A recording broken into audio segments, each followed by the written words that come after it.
সুবহানাল্লাহ, আল্লাহ তাআলার কি অপরূপ সৃষ্টি।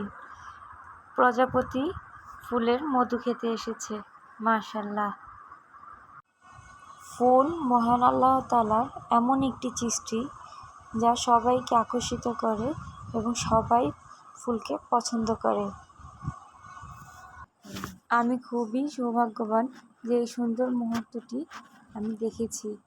সুবহানাল্লাহ, আলহামদুলিল্লাহ।